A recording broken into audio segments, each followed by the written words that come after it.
Bonjour et bienvenue à cet appel, composé avec les variations de pratique clinique, l'approche du NSQIP de l'ACS. Alors aujourd'hui, nous allons examiner un programme impulsé par la qualité intitulé NSQIP qui est offert par l'American College of Surgeons. NSQIP, comme on l'appelle, est le premier programme ajusté selon le risque qui vise à mesurer et à améliorer les soins chirurgicaux. Je suis Steven Samis, vice-président programme ici à la FCISS et je suis heureux d'animer cet appel. À l'heure actuelle, nous avons plus de 80 organisations inscrites à l'appel. Alors nous sommes très heureux aussi d'offrir l'interprétation simultanée de cet appel pour l'auditoire francophone. Alors, je vais présenter nos conférenciers, mais avant de ce faire, veuillez prendre un instant pour vous présenter vous-même dans la fonction de dialogue.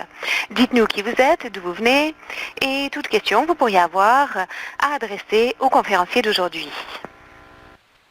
Alors d'abord, j'aimerais présenter le Dr Timothy Jackson, qui est membre de la division de la chirurgie générale au réseau universitaire de santé, ici à l'hôpital Toronto Western. Il est également professeur adjoint en chirurgie à l'Université de Toronto à la faculté de médecine. Il s'intéresse actuellement à l'amélioration de la qualité et des résultats chirurgicaux. En 2010, il a complété un fellowship à Harvard, à l'hôpital général de Boston. Il s'intéresse surtout à la chirurgie bariatrique et gastro-intestinale. Nous sommes également accompagnée de Lila Gottenbos, qui est examinatrice chirurgicale clinique à l'hôpital Langley Memorial de la Colombie-Britannique. Elle participe au programme NSQIP depuis sa création en 2011 à l'hôpital Langley Memorial. Avant de devenir examinatrice, Lila était infirmière autorisée à l'unité chirurgicale et une éducatrice également. Lila a passé ses 14 années de carrière à améliorer les résultats pour les patients de la chirurgie à l'hôpital Langley Memorial. Nous sommes également accompagnés de nos productrices, Sheena Powell et Kelly Ripley, en coulisses. Alors, aujourd'hui, nous allons commencer par présenter le programme NSQIP, de quoi il s'agit, l'historique derrière ce programme, ce qu'il comprend et comment il peut contribuer à impulser l'amélioration de la qualité grâce aux données. Nous aurons deux exemples, un de la Colombie-Britannique et un de l'Ontario, des organisations qui participent déjà au programme et qui ont appris à améliorer les soins chirurgicaux grâce à NSQIP. Par ailleurs, nous examinerons comment NSQIP est lié à la stratégie de qualité des services de santé Ontario et les occasions dans le contexte canadien pour ceux qui s'intéressent au programme et à y participer. Pour ceux d'entre vous qui êtes moins au fait de la FCISS, permettez-moi de vous donner un petit aperçu de qui nous sommes et pourquoi nous réunissons des gens pour parler de ce thème aujourd'hui. La FCISS est une organisation pan-canadienne qui se consacre à l'accélération de l'amélioration des soins de santé pour tous les Canadiens. Nous travaillons avec les gouvernements, les décideurs et les dirigeants afin de convertir les pratiques innovantes et les données probantes en politiques, programmes, outils et possibilités de développement du leadership. Nous souhaitons des soins en temps pour temps appropriés qui améliorent la santé des Canadiens. Comment le faisons-nous? Eh bien, nous entrons en partenariat avec des leaders et nous améliorons la capacité locale pour piloter l'amélioration. Nous appuyons la conception, la mise en œuvre et l'évaluation de l'amélioration fondée sur des données probantes et nous fournissons des conseils et même de l'encadrement par l'entremise de notre personnel et notre réseau d'enseignants et de formateurs. Notre objectif est de diffuser les améliorations réussies partout au Canada. Comme vous le voyez, à la lumière de notre modèle d'amélioration, alors ce modèle illustre notre approche d'amélioration en soins de santé et se concentre énormément sur la mise en œuvre, l'évaluation et la diffusion. Le modèle explique notre rôle sur le plan de l'appui aux initiatives et le renforcement des capacités grâce aux apprentissages croisés, à la collaboration, au réseautage, au conseil, à la formation et à l'analyse des données probantes. Nous diffusions les meilleures pratiques dans les organisations, les régions, les provinces et les territoires afin d'optimiser les ressources en santé, améliorer l'expérience et les résultats pour le patient et afin d'offrir une approche plus coordonnée aux besoins thérapeutiques complexes. Tout dans le but d'améliorer la santé des Canadiens. Je vous dirais que dans le modèle d'amélioration, nous identifions 6 leviers de l'accélération des améliorations en santé afin que les organisations deviennent hautement performantes. Et tandis que vous examinerez ces leviers, vous verrez qu'il y a énormément de parallèles entre les leviers que nous avons identifiés et le travail de NSQIP. Par exemple, la mobilisation des gestionnaires et des cliniciens première ligne, l'amélioration de la culture, le besoin de mobiliser les bons chirurgiens, les bonnes infirmières, les anesthésistes et les administrateurs si l'on veut véritablement reconcevoir les soins chirurgicaux. Et afin d'obtenir l'adhésion de ces parties prenantes clés, les renseignements qu'on leur présente doivent être inscrits dans les données probantes. Renforcer la capacité organisationnelle pour piloter ces changements nécessite une bonne compétence de la part du personnel. Donner la capacité au personnel d'identifier les améliorations qui s'imposent en fonction des données probantes et les aider à mettre en œuvre ces changements. Nos conférenciers aujourd'hui partageront le fait que NESQIP peut être avantageux pour les patients en diminuant les complications, en aidant les prestataires et en créant des opportunités d'amélioration de soins, éventuellement en réduisant les coûts. Nos conférenciers aujourd'hui décriront des efforts en cours actuellement en Ontario et en Colombie-Britannique. Le Dr Jackson nous expliquera comment NESQIP peut améliorer les soins chirurgicaux au Canada. Laila, quant à elle, traitera de la mise en œuvre de NESQIP en Colombie-Britannique. J'ai le plaisir à présent de céder la parole au Dr Jackson, qui par la suite cédera la parole à Laila et de retour, Dr Jackson, pour conclure. Dr Jackson. Tim Jackson, merci beaucoup Steven. J'apprécie beaucoup la possibilité d'être présent aujourd'hui. Je suis très heureux et vraiment emballé de pouvoir vous montrer le survol de NESQIP et vous expliquer de quoi il s'agit. Mais avant de ce faire, j'aimerais divulguer quelque chose. Je suis chirurgien, je travaille à l'hôpital Toronto Western et je me sers de NESQIP au sein de notre hôpital depuis de longues années. Récemment, j'ai eu la grande occasion de travailler avec Qualité des services de santé Ontario à des initiatives pan-provinciales et je dois dire que j'ai un billet en faveur de NESQIP. Je trouve que c'est un excellent moyen d'améliorer, d'impulser les améliorations en santé, surtout en soins chirurgicaux. Donc, dans la première partie du temps qui m'est imparti, j'aimerais vous donner un survol général de NESQIP, les moyens par lesquels on peut s'en servir pour améliorer les soins. Et à la fin du webinaire, je reviendrai à NESQIP pour parler des débouchés pour l'Ontario et le Canada dans son ensemble. Alors, qu'est-ce que NESQIP? Eh bien, NESQIP est un programme impulsé par les données probantes qui vise à mesurer et améliorer les soins chirurgicaux. Et en fait, il existe depuis environ 25 à 30 ans. Et ses origines remontent à des hôpitaux dans les années 1980 aux États-Unis et vraiment, c'est de là dont il est issu. Il a donc un long historique et on a de longue date montré que NESQIP peut améliorer les soins et réduire les complications, mais en plus que NESQIP peut diminuer les coûts en santé, car comme vous le savez, les complications sont très coûteuses et les soins de qualité généralement coûtent beaucoup moins cher. Donc, histoire de mettre les choses en perspective, vous avez une carte ici à l'écran qui montre le nombre de centres qui sont inscrits à NESQIP en date du 1er janvier 2014. Alors, ça représente 5 à 10% des hôpitaux de l'Amérique du Nord et environ une cinquantaine au Canada. Donc, ce diapo n'est pas tout à fait à jour. Donc, nous avons des chiffres un peu plus importants que ce que vous voyez ici. Mais c'est quand même un aperçu de NESQIP. Quels sont les éléments clés de NESQIP? Eh bien, essentiellement, le composant principal est certainement les données. Les données reposent sur, ou en fait, NESQIP repose sur des données afin d'être un bon outil diagnostique. Cela nous explique quel est notre rendement et surtout comment il se compare à nos pairs. Ce qu'il faut retenir, c'est que, bon, souvent, les gens disent que les données probantes sont importantes. Oui, il y a beaucoup de gens qui vont dire, mais écoutez, on a déjà beaucoup de données, on fait déjà la collecte de toutes sortes de renseignements dès les hôpitaux tous les jours. Alors, pourquoi NESQIP est-il différent? Eh bien, fondamentalement, on parle de données différentes en ce sens qu'elles sont recueillies prospectivement en vue de l'amélioration de la qualité. C'est donc bien différent des données administratives qui tendent à être rétrospectives en nature et non pas colligées pour des raisons de qualité. D'autres caractéristiques, c'est que c'est vérifié, il s'agit de renseignements standardisés, on suit les patients au-delà de leur congé. D'ailleurs, 50% des complications chirurgicales se produisent après le départ des patients. C'est donc un élément important à retenir. Il existe aussi une liste importante de ce que sont les complications. Donc, on parle de définitions standardisées. Ce que cela signifie, c'est que quiconque participe au programme parle la même langue. Et quand les gens parlent la même langue, eh bien, il devient possible de faire des comparaisons significatives. Comment elle se fait dans NESQIP? Eh bien, les hôpitaux participants réunissent leurs résultats afin que l'on puisse prendre des patients différents, d'hôpitaux distincts, qui ont eu des interventions distinctes, et verser ces résultats dans un modèle statistique et, bon, tenir compte de la complexité des interventions, complexité des patients, et ensuite ensuite obtenir une mesure au niveau du site.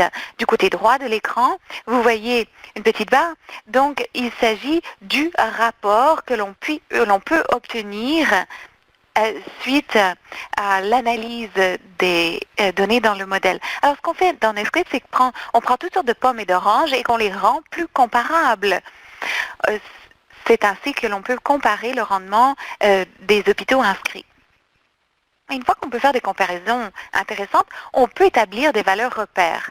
Alors voici un élément très important de Nesquip, c'est-à-dire redonner les données aux hôpitaux afin qu'ils puissent se comparer à leurs pairs. Ici, vous avez un diagramme intéressant. Si vous imaginez que chaque point représente un hôpital qui participent à Nesquip, et là, ça peut être n'importe quel résultat. Dans ce cas-ci, il peut s'agir de mortalité suite à un type d'intervention. Donc, dans cet aperçu, dans ce cliché, tous les hôpitaux peuvent déterminer quelle est leur situation. Si vous avez plus de 1, c'est le rapport attendu, et de ce côté-ci, vous avez donc de meilleurs résultats que prévu. Donc, cet hôpital n'a pas d'aussi bons résultats que le précédent. Donc, vous avez une comparaison qui permet aux hôpitaux et surtout à leurs prestataires d'impulser le changement. Donc, une fois que vous savez quel est votre rendement, il s'agit de continuer de faire la collecte de la donnée, d'établir des valeurs repères et de les redonner, ces données aux prestataires. Donc, il s'agit de permettre aux prestataires d'agir en fonction des données. Ce n'est pas suffisant de savoir qu'on a un problème. Tout le système dépend du fait que les hôpitaux réagissent en fonction de ces données. Et si vous mettez en œuvre une mesure d'amélioration de la qualité, c'est un processus continu. Vous continuez de faire la collecte des données. Cela vous permet de déterminer si le changement a eu un impact sur les résultats. Donc, c'est un processus continu. Et il se trouve que ces systèmes fonctionnent très bien. Ici, vous avez un article qui a été publié il y a quasi 6 ans à présent, qui décrit l'expérience initiale de Nesquip dans les hôpitaux du secteur privé des États-Unis. Donc, on remonte à 2005-2006. Et ce cycle de données, en fait, de collecte, d'analyse et de retour vers les prestataires a donné lieu à 2 tiers de diminution de la mortalité. En fait, 2 tiers des hôpitaux ont constaté une différence sur le plan de la mortalité et la majorité ont amélioré leurs résultats. Donc, il y a eu des renseignements intéressants. Et ce qui est le plus intéressant, c'est qu'il ne s'agissait pas simplement d'une amélioration du côté des bons hôpitaux ou des mauvais hôpitaux. Vraiment, les deux s'amélioraient. Donc, si vous prenez ces chiffres et que vous en faites un estimé, vous pouvez extraire des chiffres représentant, par exemple, 100 000 à 200 000 $ pour le grand hôpital moyen qui participe à Nesquip. Cela peut représenter de 10 à une trentaine de décès par année. Donc, ça a attiré l'attention d'énormément de gens. Et de manière très intéressante, d'ailleurs, le mois dernier, il y a une analyse de 8 ans qui a été publiée d'hôpitaux qui ont participé à Nesquip sur une longue période de 2006 à 2013. Et donc, on a examiné 515 hôpitaux qui ont participé au programme et quasi 3 millions d'interventions chirurgicales distinctes. Et les résultats sont très positifs si vous regardez les tendances. Donc, essentiellement, ce qu'il faut retenir, c'est que la participation à Nesquip est associée à une réduction des événements délétères. Et le mieux, c'est que l'ampleur de l'amélioration de la qualité augmentait avec le temps de participation. Donc, les hôpitaux qui s'en servaient depuis plus longtemps avaient encore plus d'avantages. Et on estime, en fait, après 5 ans, que les chiffres d'abord présentés sur le plan des épargnes tiennent toujours aujourd'hui. Donc, on parle d'évitement d'environ 14 décès et 300 complications sur les 132 sites évalués. Donc, on parle de données très probantes qui indiquent qu'effectivement, nous avons, grâce à Nesquip, les ingrédients de la réussite. Parlant de réussite, nous allons maintenant passer à l'expérience de la Colombie-Britannique. Et d'ailleurs, Lala vous parlera de l'excellent travail qui est fait sur la côte ouest. Et d'ailleurs, la Colombie-Britannique a énormément d'expérience avec le programme. Laila, merci Tim. J'apprécie beaucoup l'introduction. L'introduction d'ailleurs à Nesquip, votre résumé a bien expliqué l'importance des données et pourquoi les données Nesquip en particulier sont particulièrement utiles pour les hôpitaux qui souhaitent améliorer la qualité de leurs programmes chirurgicaux. Donc, comme Tim le disait, je parlerai de l'expérience de la Colombie-Britannique, surtout l'expérience de Fraser Health.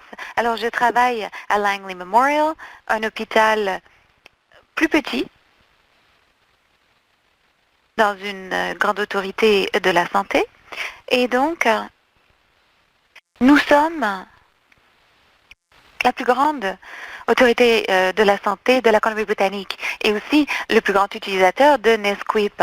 Donc, nous avons 11 hôpitaux inscrits dans notre autorité et 24 au total en Colombie-Britannique. Alors, pourquoi a-t-on investi dans Nesquip ici en Colombie-Britannique? Comme Tim le disait déjà, Nesquip est un programme de mesures qui permet aux hôpitaux d'évaluer les taux de complications. C'est un programme qui se sert de l'ajustement des risques, qui est vraiment la caractéristique principale de Nesquip, qui permet de faire une comparaison judicieuse entre les hôpitaux, qui tient compte des caractéristiques particulières des patients, qui tient compte des comorbidités, par exemple, et qui vous donne tout de même donc une valeur repère comparable. La majorité des hôpitaux, les 24, ont commencé en septembre, été 2011, quoique certains sites ont commencé encore bien plus tôt, en 2006-2007 même. Deux des grands hôpitaux d'ailleurs de Fraser Health ont commencé aussitôt. Et un grand nombre de notre sites ont reçu leur premier rapport ajusté selon le risque en janvier 2012. Suite à la réception de ce rapport, ajusté selon le risque, et même un peu avant, vous réunissez une équipe en tentant de vous préparer à agir en fonction de ces données. Les données, comme quiconque vous dira, c'est très bien, mais à moins de vouloir trouver des mesures qui correspondent à ces données, ça n'a aucun but. Alors voici un aperçu géographique de Nesquip en Colombie-Britannique.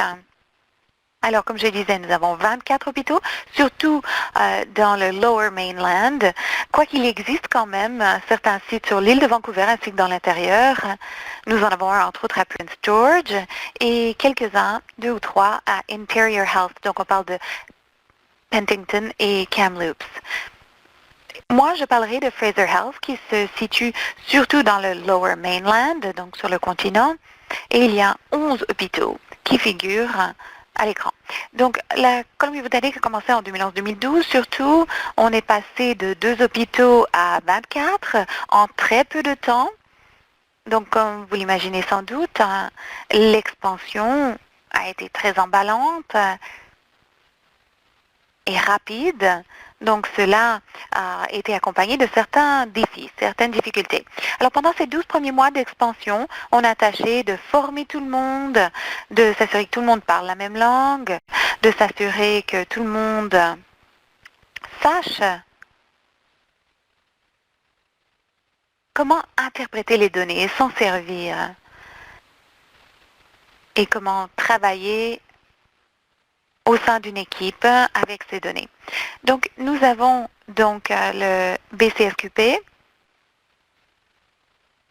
Donc, il s'agit du Conseil de la qualité des patients en chirurgie. Alors, c'est surtout cet organisme qui a parrainé Nesquip pendant les 2 premières années, continue de parrainer Nesquip et d'être un champion du programme dans l'ensemble de la province, au sein des autorités de la santé. Donc, on a fait au départ des visites de sites, des ateliers pour que les examinateurs chirurgicaux comprennent les codes, comprennent comment interpréter les rapports. Et il y a aussi eu des séances WebEx à l'échelle de la province, un peu comme celle d'aujourd'hui. Je vous ai présenté un peu plus tôt une diapo, vous voyez que nous avons un vaste territoire. Alors parfois les réunions en personne étaient complexes. Alors les séances WebEx étaient un excellent moyen pour nous de poser des questions, de s'assurer que tout le monde soit au diapason. Et nous avons aussi créé des champions dans chacun des sites. La majorité des autorités régionales, des autorités sanitaires, ont payé ce champion, c'est-à-dire 10 000 $. Cela aide certainement à recruter de bonnes personnes. Alors, Fraser Health, au début, je vous le disais, nous avions 2 hôpitaux qui ont commencé à Fraser Health en 2006-2007, Royal Columbian et Surrey Memorial. Alors, on a rapidement élargi. On est passé de 12 à 11 pendant les 12 premiers mois. Et donc, il s'agissait surtout d'embaucher, de créer de nouveaux sites, de former du nouveau personnel et standardiser les séquences d'opération. Donc, passer de 2 à 11 hôpitaux, c'était très difficile. C'était très difficile d'anticiper les besoins physiques, enfin les besoins en locaux qu'on aurait, le matériel, les ordinateurs, enfin tout cela a représenté bien des tracasseries. Le recrutement de chirurgiens champions, ça a été un peu difficile au début. Il y a certains sites qui avaient des gens qui étaient bien prêts à le faire et d'autres sites, d'autres établissements ont eu du mal à obtenir des champions. Et il s'agissait aussi de communiquer le message au début, de dire qu'on existait. Nesquip, enfin déjà au départ, les gens ne savaient pas comment le prononcer, ne savaient pas de quoi il s'agissait. Donc faire comprendre le programme de quoi il s'agissait, tout cela était très important. Alors ça a été très difficile au départ.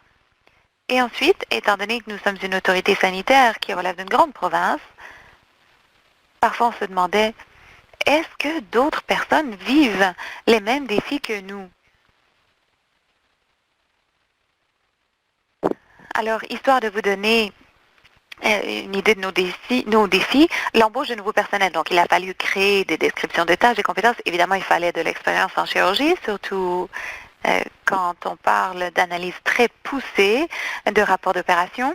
L'espace physique, vous vous dites, bon, c'est sans doute pas difficile, enfin, c'est ce que je pensais, moi, mais c'est devenu tout un casse-tête de tâcher d'obtenir suffisamment d'espace de bureau dans chacun des hôpitaux.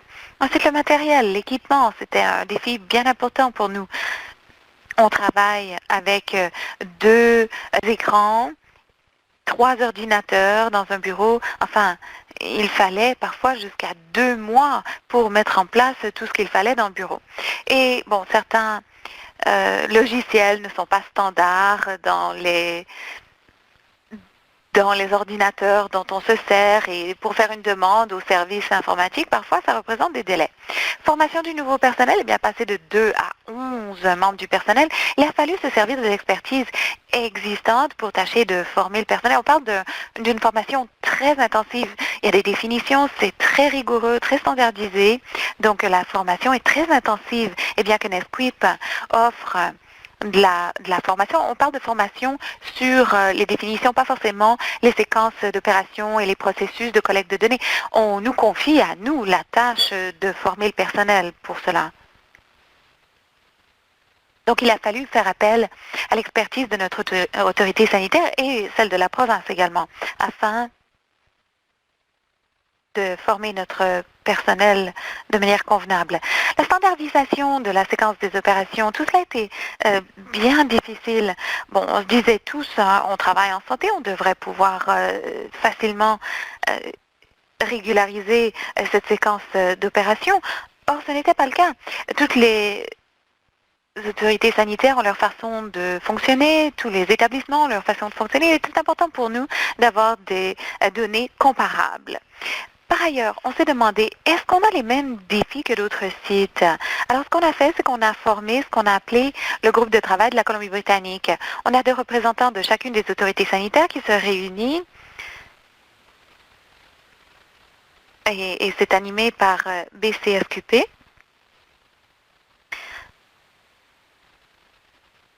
Alors, c'est pour nous permettre d'avoir des conversations qui nous permettent de nous assurer que tout le monde fait la même collecte de données. Donc, bien que les autorités sanitaires n'ont pas toutes, par exemple, les mêmes dossiers de santé électronique, n'ont pas accès, certains hôpitaux sont très manuels, d'autres sont très informatisés, on a quand même pu établir un lien avec d'autres autorités sanitaires afin de standardiser nos processus de travail. On a formé le groupe en 2012. On avait un représentant de chacune des autorités sanitaires, comme je disais. On a créé donc un réseau interprovincial qui nous a permis de collaborer non seulement entre hôpitaux, mais aussi entre autorités sanitaires. Et c'est très important car si vous pensez par exemple à un petit hôpital communautaire, j'avais des patients qui se retrouvaient par exemple à Vancouver, au centre-ville, et je n'étais pas au courant. Donc, de pouvoir faire le suivi de ces patients, tout cela était très utile. Le groupe de travail a aussi organisé des séances WebEx, de la formation où on a parlé de sujets brûlants, de choses qui nous étaient posées fréquemment, donc des questions qui revenaient très souvent et qui posaient problème dans chacune des autorités sanitaires. Et on a souvent trouvé que les idées et les solutions s'appliquaient de manière assez générale. Donc on a voulu faire un genre de foire aux questions. Et on a aussi eu des réunions en personne. Une fois par année, Squan a créé une réunion en personne et nous avons une séance organisée par le groupe de travail de Nesquip et on prépare une étude de cas. Une étude de cas, en fait, un cas très complexe. Et donc, on examine les variables et les résultats ensemble. Et cela génère généralement des conversations très intéressantes. Il s'agit, si vous voulez, d'un apprentissage interactif continu, ce qui est très important pour nous. Ce que vous avez ici, c'est un échéancier de ce qui se passe en Colombie-Britannique. Comme vous le voyez, on a commencé vers mars 2011. En novembre 2011, comme je le disais un peu plus tôt, bon, vous n'avez pas votre premier rapport semi-annuel avant le milieu de l'année 2012 normalement, mais en novembre 2011, bon, ça faisait déjà assez longtemps qu'on attendait d'agir. Donc, on voulait commencer à agir en fonction des données brutes, mais à titre de nouveaux sites, les sites comme le nôtre, ne comprenaient pas comment le faire. Donc, Squan nous a lancé un défi d'agir en fonction des données brutes, de travailler, par exemple, au taux d'infection urinaire. Alors, ce défi a été lancé en novembre 2011 et tous les sites, dès janvier 2012, qui voulaient participer, ont soumis un objectif à Squan et a commencé à y travailler. Donc, quelques autres initiatives toujours en cours. Alors, il y a eu une analyse détaillée faite par la province sur les hospitalisations évitées, les séjours écourtés. Et comme vous voyez, bon, il y a des améliorations que je vais vous présenter ultérieurement dans une autre diapositive. Et ça qu'on travaille à l'heure actuelle, c'est les infections des sites opératoires qui continuent d'être un problème pour nous. ERAS, c'est-à-dire amélioration du rétablissement suite à la chirurgie, et la culture. Ce sont les choses auxquelles on se concentre à l'heure actuelle. Alors, infection urinaire, comme je disais. On appelle à l'action qui remonte à novembre 2011 et jusqu'à janvier 2012. Alors, comme vous le voyez, il y a une amélioration considérable des infections urinaires. On est passé d'un taux d'infection urinaire de 3% avant avril 2012 à 2,25 en 2013. On est passé d'une moyenne combinée de 39 événements par mois à 31,5 événements par mois en très peu de temps.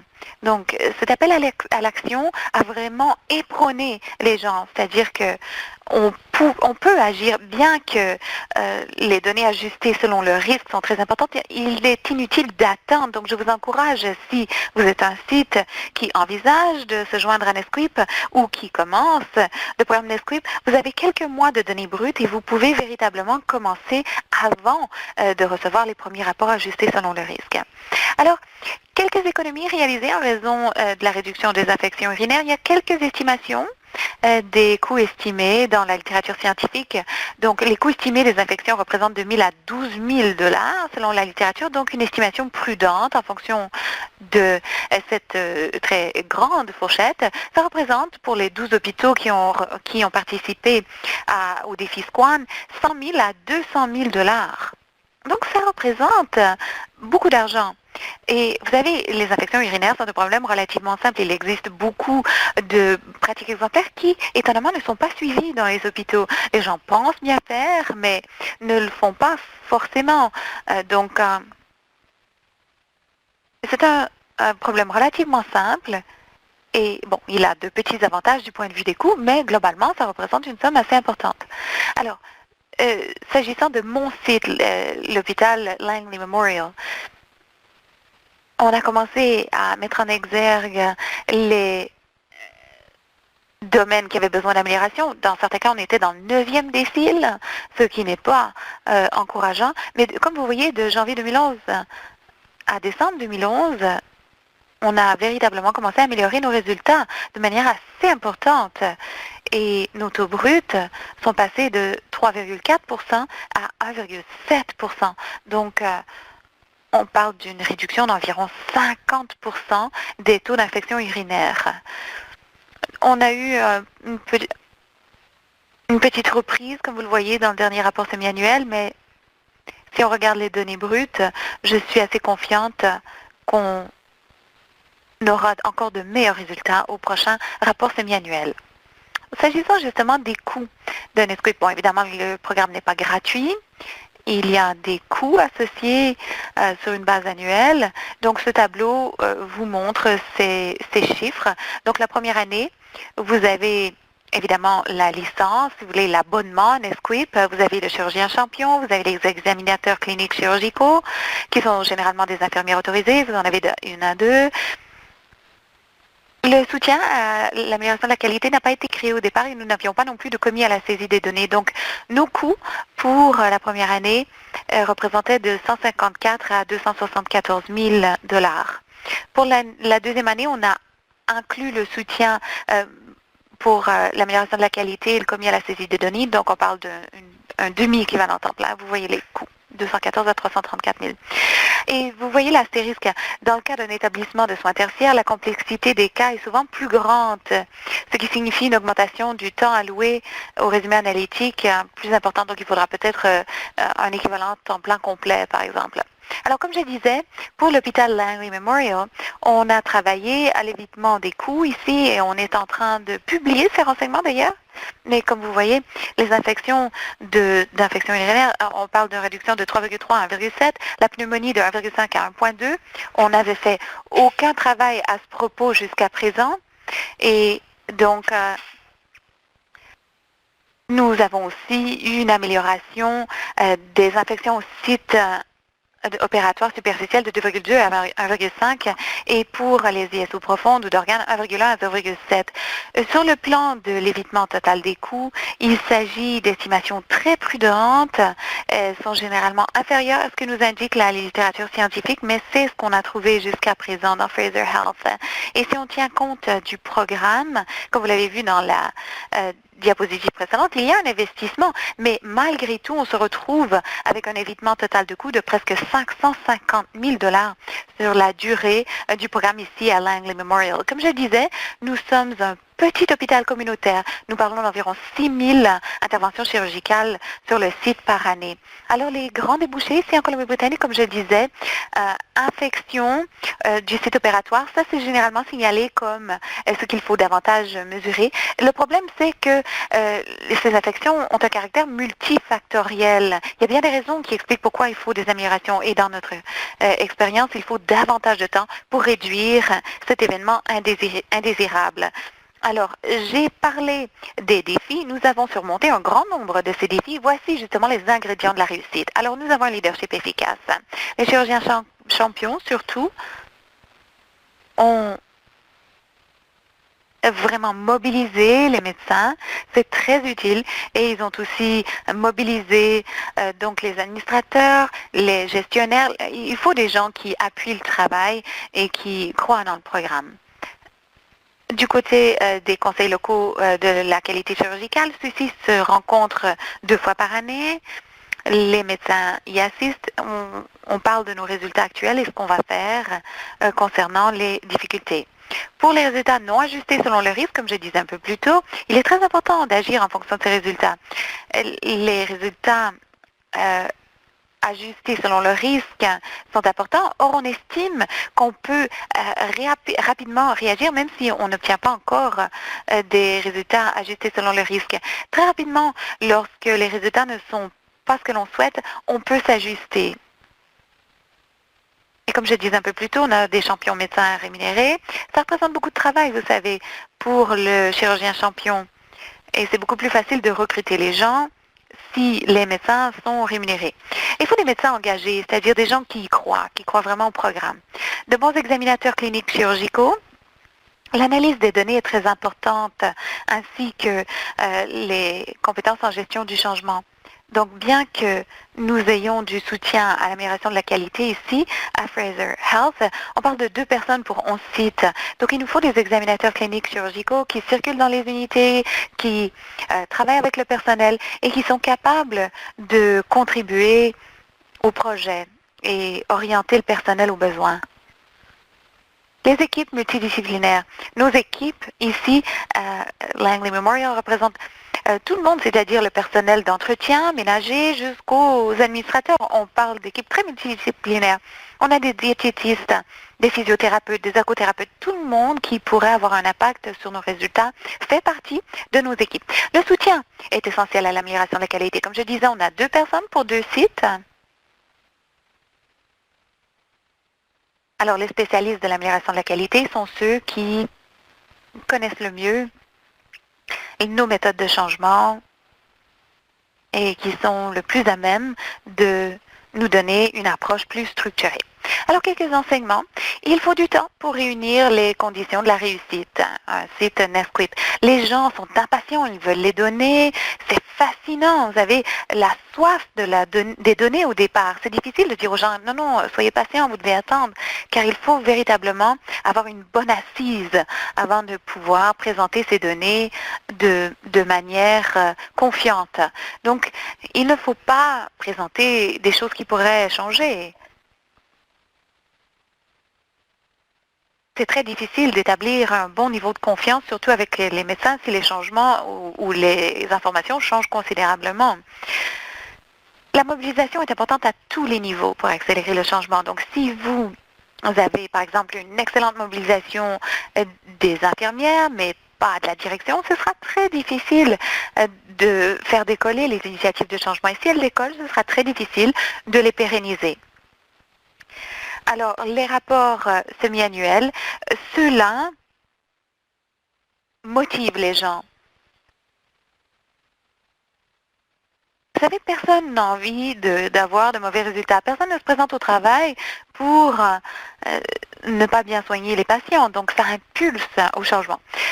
J'ai déjà parlé du fait qu'il faut agir en fonction des données non encore ajustées selon le risque. Et la collaboration et le partage d'idées peuvent montrer un problème connu sous un jour nouveau. Pour notre groupe de travail, c'était vraiment très important d'avoir une collaboration avec d'autres autorités sanitaires et d'autres établissements. Alors, voici ce que nous disait le Dr. Doug Cochran, qui est responsable pour le réseau SQUAN. Voici ce qu'il nous a dit. NestQuip nous permet de confirmer que sans leadership clinique et sans culture du changement, le programme est voué à l'échec. C'est l'action qui fait que NestQuip vaut le coup. Alors, en parlant des données, oui, c'est très important d'avoir des données, mais à moins d'agir en fonction des données, il ne s'agit que de chiffres. Alors voilà. Ça conclut ce que j'avais à dire. Merci beaucoup de nouveau de m'avoir permis de parler. J'ai affiché ici mes coordonnées et aussi les coordonnées de Kimberly McKinley, qui est notre contact chirurgical à BCPSQC. Alors, si vous avez des questions, vous pouvez nous contacter. Je cède de nouveau la parole à Tim. Tim Jackson, merci beaucoup. C'est vraiment très inspirant d'entendre ce que vous avez fait en Colombie-Britannique, Laila. Et d'ailleurs, ce que vous avez fait nous a permis d'augmenter le nombre d'hôpitaux qui ont adhéré à NestQuip. Alors maintenant, j'aimerais que l'on revienne à l'Ontario. Je voulais vous donner quelques renseignements sur nos expériences ici à mon hôpital, histoire de vous donner comment les choses, une idée de comment les choses fonctionnent. Alors voici un rapport que j'ai reçu, moi j'étais selon les risques en 2012 à mon site, et comme vous le voyez, donc en violet, vous avez un type d'infection au site opératoire dans le cadre d'une chirurgie que je fais très souvent, la chirurgie bariatrique. Alors, je ne savais pas qu'il y avait tant de complications avant que je ne vois ces données. Alors, j'ai pu parler à d'autres centres qui participent à Nesquip et ceux-ci avaient le même problème. On a apporté quelques changements dans la salle d'opératoire, surtout l'équipement qui a accès à l'abdomen pendant la chirurgie, et on a constaté une réduction non seulement du taux d'infection au site opératoire, donc vous voyez, on est passé du 9e décile au 8e et même au 5e, et on a réussi à maintenir ces gains. Par ailleurs, notre taux de complication global a diminué si vous regardez les données. Donc, on a eu des gains assez récents avec des valeurs aberrantes élevées, mais comme Laila le disait un peu plus tôt, il s'agit bien plus que des données. Bon, bien que ça puisse représenter des gains rapides, il faut aussi penser à ces choses de manière plus poussée. Alors, ça a été un bon rappel et ça a été publié dans JAMA, et en fait, il y a 2 mois, dans JAMA, où on examinait l'expérience de tous les hôpitaux Nesquip qui ont participé au programme aux États-Unis. Et donc, JAMA a comparé les hôpitaux qui participaient à Nesquip et par rapport à ceux qui ne participaient pas. Donc, ils ont examiné les résultats de University Health Consortium et Medicare. Et ce qu'ils ont examiné, c'est que les meilleurs performants et les moins bons performants parmi Nesquip et à l'extérieur de Nesquip, en fait, cela démontrait bien qu'il était inutile simplement de participer à Nesquip. Les résultats étaient les mêmes, que l'on soit dans Nesquip ou non, quant au rendement. Alors, ce qui nous permet de maintenant déduire que Nesquip nous permet d'avoir de bonnes données sur nos risques et d'avoir des renseignements importants à fournir aux prestataires et aux hôpitaux. Mais le défi à présent, c'est de traduire ces renseignements en amélioration. Et c'est ce que disait Doug Cochrane dans sa citation. Et il ne s'agit pas simplement de savoir quel est notre résultat, il s'agit d'agir en fonction de celui-ci. Alors, que faut-il faire? Eh bien, il faut travailler ensemble, et c'est ce que la Colombie-Britannique a montré, et il nous faut aussi du soutien. Alors, vous avez déjà entendu un excellent exemple issu de la Colombie-Britannique. J'aimerais maintenant vous présenter d'autres résultats. Que se passe-t-il quand les hôpitaux travaillent ensemble? Cela accélère beaucoup l'amélioration de la qualité. Alors, le Michigan est un excellent exemple. Ils ont 66 hôpitaux inscrits, et ça remonte d'ailleurs à 2005. Et le Michigan a pu réduire les complications de manière assez importante. Et cela se traduit par d'énormes épargnes, des dizaines de millions, tant et si bien que les compagnies d'assurance ont à présent décidé d'investir dans le programme d'amélioration de la qualité. Similairement, au Tennessee et en Floride, des groupes d'hôpitaux ont récemment réuni leurs efforts pour se comparer, identifier des cibles d'amélioration de la qualité et ont réalisé des améliorations dans bien des domaines. Et d'ailleurs, ont publié certains de ces résultats et publié aussi les épargnes qu'ils ont réalisées. Un peu comme la Colombie-Britannique, ces collaborations régionales semblent porter fruit. Donc, ça permet d'avoir un soutien additionnel au-delà de Nesquip. Alors, ce qu'on essaie de faire avec Ontario, avec Qualité des services de santé Ontario, c'est de réunir les hôpitaux dans le cadre d'une collaboration Nesquip-Ontario afin de mieux comprendre comment augmenter le nombre d'hôpitaux qui participent au programme, mais aussi comment identifier les moyens de soutenir l'amélioration de la qualité au sein de ces hôpitaux et vraiment élaborer une communauté de pratiques sur Nesquip et se concentrer sur la traduction de l'information en amélioration. Alors, c'est un processus remarquable. On vient justement de publier une demande d'intérêt en fin d'année 2014 et on espère avoir environ 15 hôpitaux intéressés. On avait presque 50 hôpitaux qui ont fait une demande de financement. On a pu obtenir du financement pour 19 hôpitaux. On a un excellent mélange d'hôpitaux universitaires, communautaires et même des hôpitaux assez ruraux, assez éloignés. Et ils sont inscrits ici. Alors, comme vous voyez, on parle d'une géographie très, très diversifiée. Vous avez des hôpitaux de toutes sortes de tailles. Et d'ailleurs, nous faisons un échantillonnage de chirurgie. Donc, pas seulement un seul type de chirurgie, mais tous ces hôpitaux ont leur spécialité. Tous ces hôpitaux participent à Nesquip pour la chirurgie générale et abdominale. Et d'ailleurs, Ces hôpitaux viennent de s'inscrire depuis un mois ou environ et déjà, on a déjà inscrit des chirurgiens champions. On a, je pense, non seulement des chirurgiens champions très intéressés par le programme, mais aussi des examinateurs chirurgicaux cliniques qui s'intéressent beaucoup. Alors, en un mois ou deux, on est passé de 4 hôpitaux à 19 inscrits au programme et ça nous a permis de véritablement créer un réseau. Alors, ce que Laila vous expliquait, et c'est sur quoi j'essaie d'insister aussi, moi, c'est qu'il ne s'agit pas simplement de donner. Ce qu'on essaye de faire à Qualité des soins de santé Ontario, c'est de bâtir une véritable communauté de pratique. Donc oui, nous avons des données, et ça, ce sera appliqué grâce au programme Nesquik, mais ce qu'on veut aussi, c'est rendre les données probantes et les meilleures pratiques disponibles. Vraiment appuyer les interventions Nesquik au niveau de l'hôpital. Et ça, c'est la clé de la réussite, à mon avis. L'autre élément clé, la vigie, la gouvernance de tout le programme. Donc oui, c'est exploité par Qualité des services de santé Ontario, c'est la partie prenante principale, mais il s'agit d'un partenariat avec tous les hôpitaux. Et cela permettra véritablement aux prestataires d'examiner leurs propres examens, d'établir leur propre programme d'amélioration de la qualité. Ce sera un élément clé, c'est-à-dire de permettre aux chirurgiens champions déterminer quelles sont les cibles de qualité à établir pour l'hôpital en question et renforcer la communauté de pratique. Très brièvement, j'aimerais vous montrer notre site. On a déjà un site web pour le réseau. Et donc, tous les programmes ont accès, tous les hôpitaux inscrits au programme ont accès à ce site web.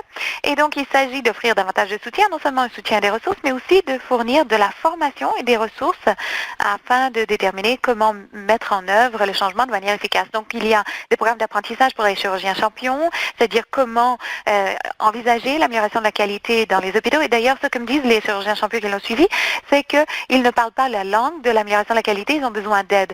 Donc, avant de leur donner des données, on leur offre une formation sur l'influence du changement et on est entré en partenariat avec d'autres organisations qui ont beaucoup à offrir sur le plan des données probantes et des pratiques exemplaires. Alors, c'était un aperçu très rapide de ce qu'on espère faire pour Qualité des services de santé Ontario et Nesquik. Et pour résumer les deux exposés, je pense qu'on peut dire que la qualité chirurgicale est tout à fait mesurable.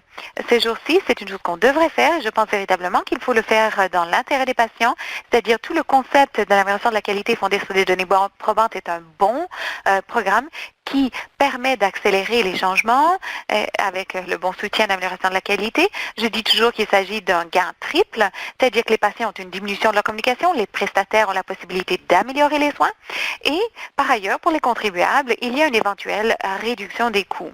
Et je pense qu'un des apprentissages clés depuis 5 à 10 ans, c'est que il faut que les hôpitaux travaillent ensemble avec le soutien nécessaire pour passer des données au changement. Et j'espère d'ailleurs que c'est ce qu'on pourra faire en Ontario. Et c'est ce que la Colombie-Britannique a pu faire de manière très impressionnante. Alors voilà, ça conclut notre exposé. On sera prêt à présent à répondre à nos questions. Et on va céder la parole à Steven à présent. Steven Samis, merci beaucoup. Deux exposés fort fascinants qui nous ont donné une idée des moyens par lesquels Nesquik fonctionne, mais aussi les véritables avantages qui en découlent en Colombie-Britannique et en Ontario. Alors, je vais passer tout de suite aux questions. J'en ai une de Roberta à AHS.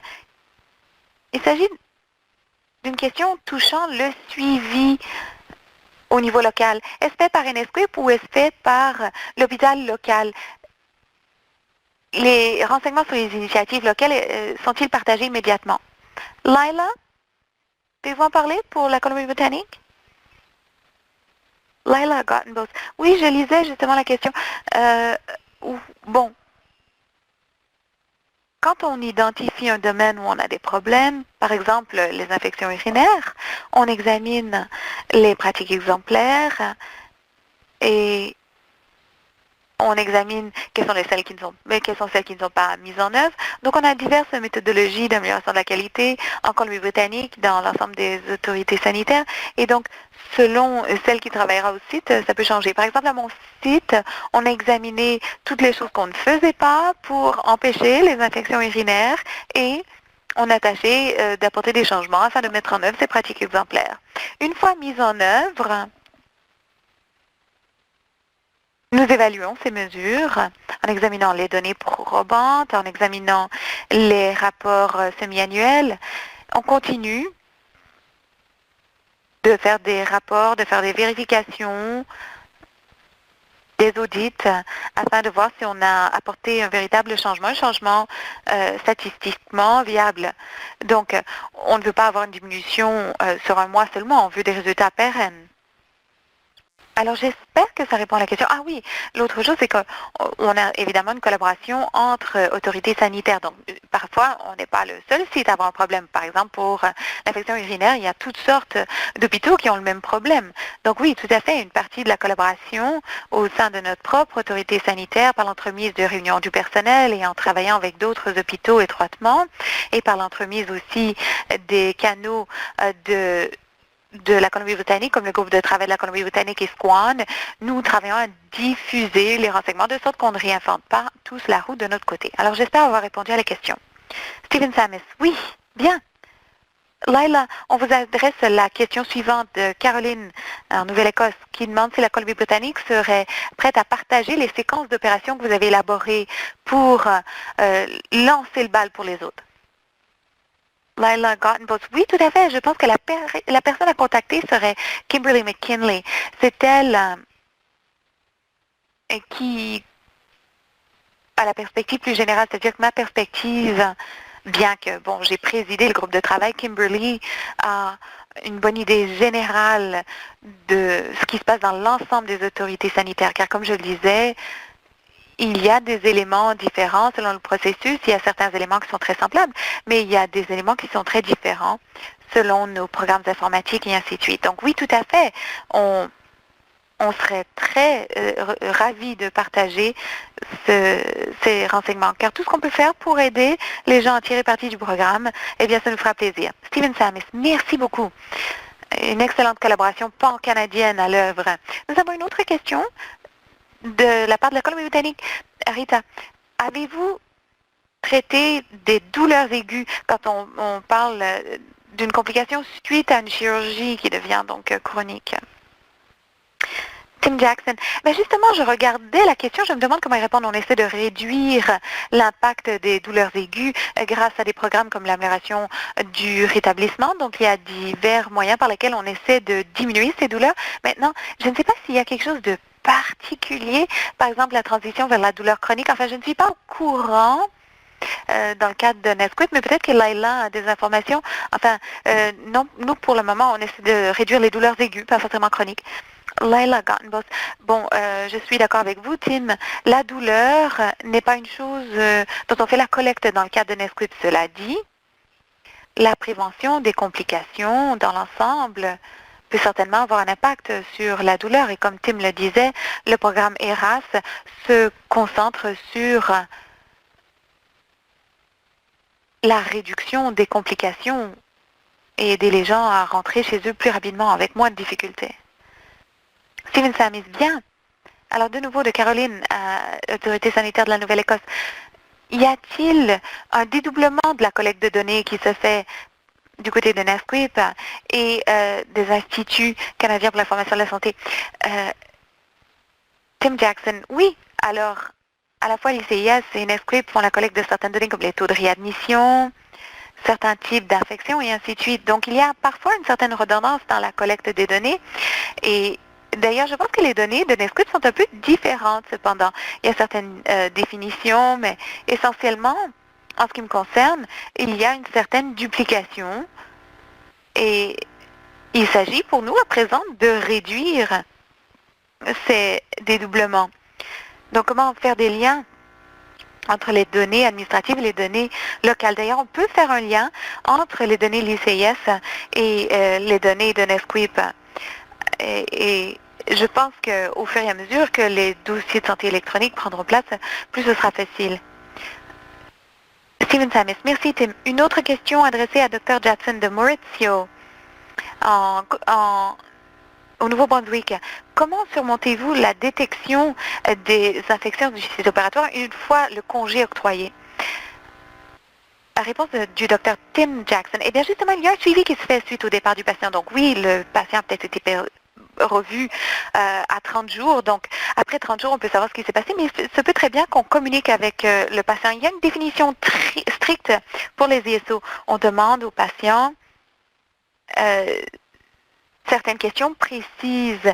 Alors, je pense que ça nous permet de déterminer les ISO. Si on n'est pas sûr, on parle à la personne en particulier. Je pense que personnellement que les ISO sont sous-rapportés car la définition est assez stricte, mais on peut savoir s'il y a un problème avec la blessure généralement et on passe de là. Une autre question de Maurizio pour vous, Laila. Quel est le profil du rôle de l'examinateur clinique chirurgical? Réponse de Laila Gottenbos. Eh bien, écoutez, je trouve qu'il faut être un peu souple. C'est-à-dire que les examinateurs cliniques chirurgicaux sont responsables de la collecte de données. Donc, ils sont responsables du choix des cas, de l'identification des patients qui seront examinés, de l'extraction des données, des dossiers des patients, du suivi auprès des patients. Donc, il y a parfois des commis qui font certains éléments de ce processus, mais c'est notre responsabilité de surveiller le processus. C'est aussi mon travail de m'assurer que les données ne restent pas sur un morceau de papier quand ils nous proviennent de Netscript. Il s'agit pour moi de communiquer avec le chirurgien champion. On a par exemple des réunions régulières, on discute des initiatives d'amélioration de la qualité, les domaines sur lesquels on veut se concentrer, et on élabore un plan de match. Qu'est-ce qu'on va faire avec ces données? Mon travail comprend aussi un travail de liaison avec les gens de l'amélioration de la qualité, avec le personnel de première ligne, piloter ces équipes d'action, identifier les bonnes personnes qui doivent être consultées, organiser des réunions. L'analyse des données aussi en fait partie et je ne devrais pas sous-représenter cet aspect car l'analyse nécessaire est très évoluée. On s'améliore avec le temps. Alors, si vous commencez, vous n'avez pas encore d'expérience en données, ne vous inquiétez pas, vous allez vous améliorer. On acquiert des compétences au fil du temps. Et même les liaisons avec les gens de l'extérieur de son autorité sanitaire. Vous savez, Netscript est un programme chirurgical, mais ça peut avoir un impact sur d'autres domaines de l'hôpital. Par exemple, une des initiatives de réduction des infections urinaires est reprise par le service des urgences et le service des soins intensifs. Alors, je trouve que ça fait partie de mon travail d'assurer cette liaison avec les autres services de mon autorité sanitaire de la santé et d'autres, d'avoir des réunions avec nos directeurs exécutifs jusqu'à notre PDG. Alors, notre description de tâches est vraiment vaste, mais vous pouvez la définir comme vous l'entendez. Moi, je suis leader au sein de mon autorité sanitaire, donc je pense que ma description de tâches est peut-être un peu plus large que d'autres, mais je vous dirais que c'est une assez bonne représentation de ce que font la majorité des examinateurs cliniques chirurgicaux. Steven Simons, merci. Ed et Jay en Nouvelle-Écosse et tout le monde au téléphone, les diapos que vous avez vus aujourd'hui sont disponibles sur notre site web et l'enregistrement de cette téléconférence sera disponible d'ici la fin de la semaine. Avant de raccrocher, j'aimerais inviter tous les participants de l'appel d'aujourd'hui à prendre connaissance de notre prochain webinaire. Il s'agira de la deuxième partie d'un webinaire sur le traitement des maladies chroniques. Donc, ce sera le 8 mai prochain avec le Dr. Ed Wagner du McCall Center. Il s'agit de faire de la chronicité une nouvelle norme dans les soins. À la diapo ici, vous verrez une liste complète des prochains webinaires qui auront lieu d'ici le mois de juin, ou d'ici la fin du mois de juin. Alors, à ce stade, j'aimerais remercier le Dr. Tim Jackson et Mme Laila Gottenbos pour leurs excellents exposés. Et pour Kelly et Sheena, j'aimerais les remercier aussi d'avoir produit cette téléconférence. Si vous pouviez à présent prendre quelques instants pour répondre au sondage, le lien sera affiché dans un instant. Je souhaite vous remercier d'avoir assisté à cet appel et plus précisément à nos deux conférenciers. Merci beaucoup pour ces deux excellents exposés. Merci à tous. Sur cela, l'appel est conclu.